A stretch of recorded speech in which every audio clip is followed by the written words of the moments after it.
said something. Oh, no, he said something. He just didn't say that. I see. Look, if there's anything that I can do, No, Dimitri, it's fine. Brooke will be just fine. Believe me, I'll take care of her, I promise. Why don't you go inside? Dimitri, I'm okay, really. All right. I don't believe it. Here I am going on about Dixie and your life is falling apart. Why didn't you say something? Well, I considered having a tantrum, but I thought it would ruin my dress. Forgive me. I think you seem a little too calm. Well, falling apart didn't really appeal to me as an option. I thought you loved her. Don't you love Dixie?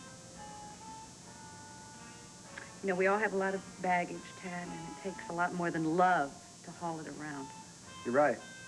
Sometimes it takes a lot of strength. And you got that in spades. I can cope with reality, you know, and to Edmund, that means I'm cold. Not true. Nola was the all-time world champion of coping with reality. And warm, you wouldn't believe it. You miss her, don't you?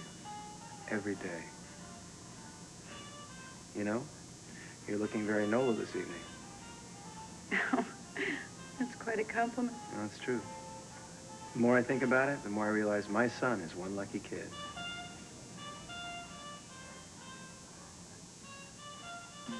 You're... Cocoa, tea, wine, belladonna. What about a look at Jamie? Sure, go ahead.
Well, this is different. I don't remember you crying that often. It's a waste of time. I don't know about that, but it certainly tears me up to see you like this. Don't get caught in the crossfire, Tad. Go home.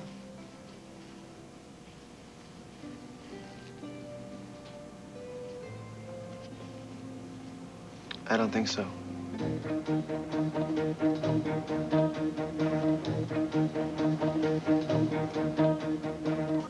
Oh, pshaw. I was just trying to repay the favor. After all, you are the lady that brought me back to my family and friends, aren't you? Oh, right, and it's been an ice cream cone in the dirt for you ever since, hasn't it? I don't know about that.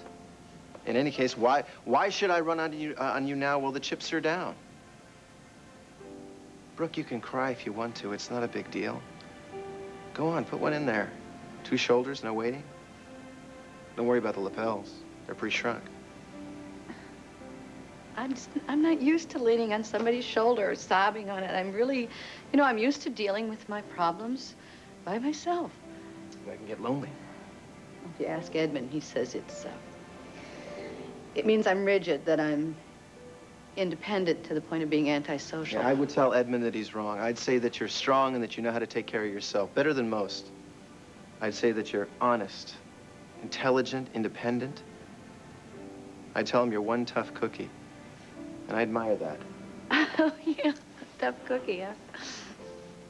Well, listen, I want to tell you something. You put a tough cookie next to a nice, soft little cupcake. I can tell you which one the man will take every time. No contest. I'll take the cookie any time. Well, I guess there's just no accounting for taste, is there? Listen, if I'm such a tough cookie, then I don't need to be crying on somebody's shoulder, so. Anyway, thank you for worrying about me. But I really am fine. I said I was worried. I just said I was concerned. Yeah, see, I'm one of those caring, sensitive, passionate, dear old, one-in-a-million type guys you keep reading about. Got you to laugh. You're sweet. All right, terrific. I'm sweet, and you're fine. Now that we got that settled, it's perfectly obvious that neither one of us is headed towards a very good night's sleep. So why shouldn't I stay? Can order a pizza, watch a colorized black and white movie on the TV, trash our ex-lovers. Come on, sounds like a good plan to me. I think it's a lousy plan. But for a very good reason.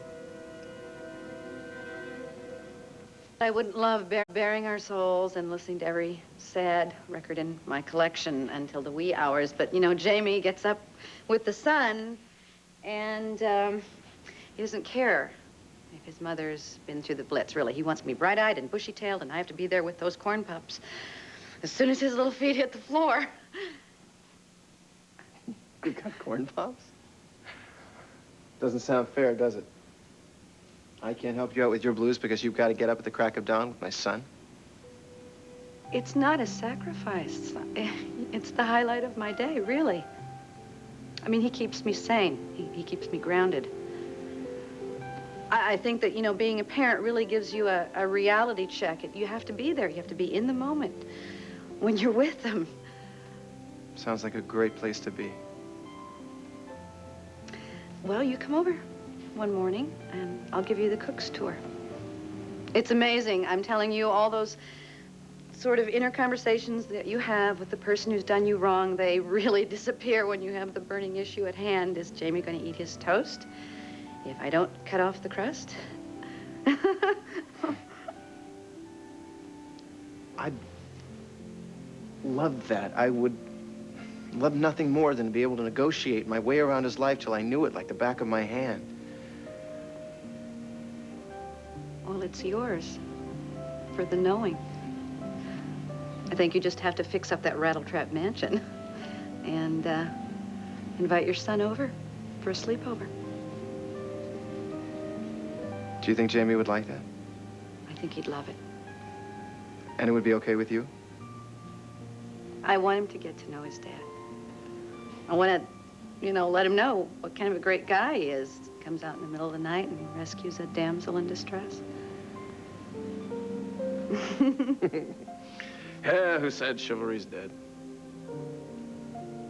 Not I.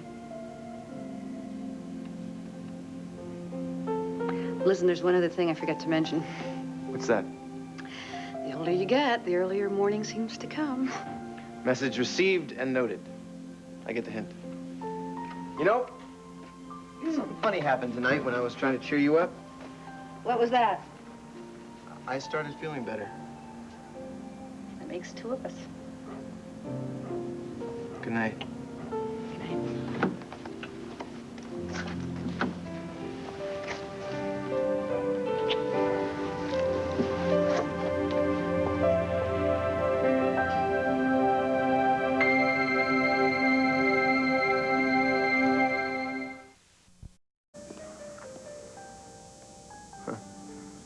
Look at that. You know, I always said that he was a miracle. I'd given up chance of ever having children again. I never told you about when he was born. I was in a bad accident. I was pinned in my car. And I went into labor, and I was terrified that he wasn't going to come through. But he survived. And from the day that he was born, I mean, he's given every aspect of my life direction. It's like through everything that's happened to me, I know that he is the one thing that I can come home to. Sounds terrific. Look at him out there. He's already staking out his own territory. I give that flower pot about 30 seconds. He doesn't like to sit still. No, he doesn't. No. He's going to be a hell of an athlete. Yeah, maybe. Where did he come from? how did it happen? I think you know. No, I mean, why I and know where. how, why, where it happened, but why us? Brooke, that kid, he's a miracle. Talking like a real father, you know? No, it's true. I mean, that boy, my son, our child, is perfect. I mean, no matter what happened, we did something right. No matter what, there was something special between us, right?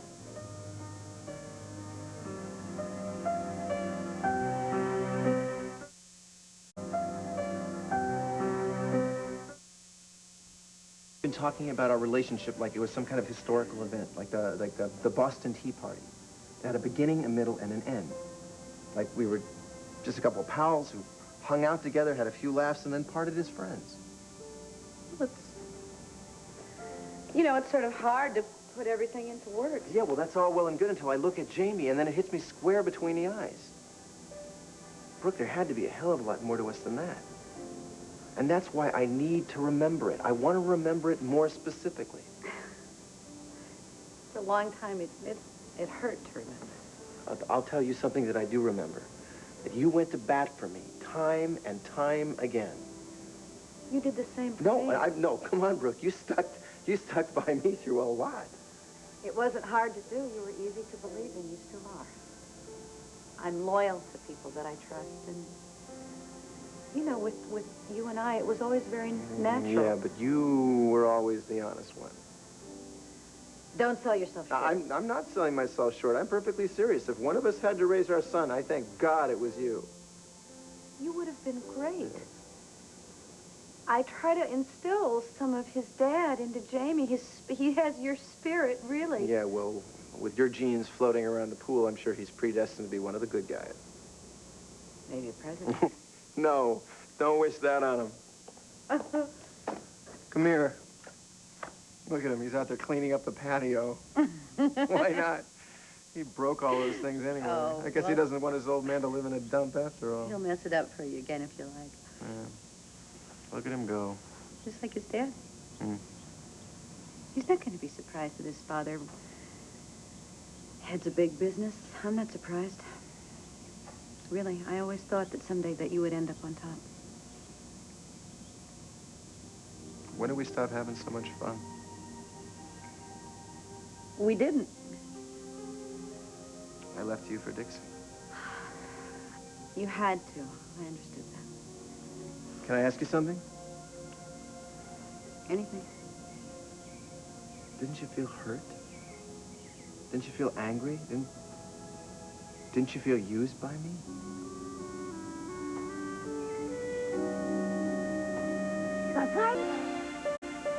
There I was, ready to tie the knot with Dixie. Fate comes along, cancels the wedding. Now I'm back.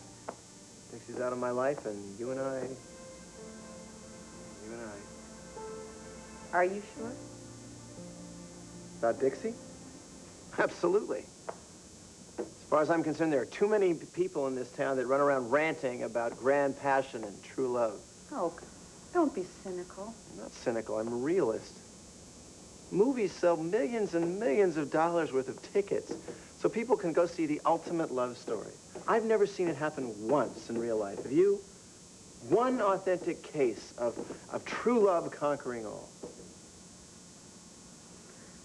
This is a depressing subject. Edmund was supposed to be the real thing. Where is he? If you ask me, nothing beats friendship. Real friendship. And what you and I have, what we've got is rare. If you ask me, that's like it's a 1 in a million shot. I'm sorry, but I think that what we have here is pretty damn special.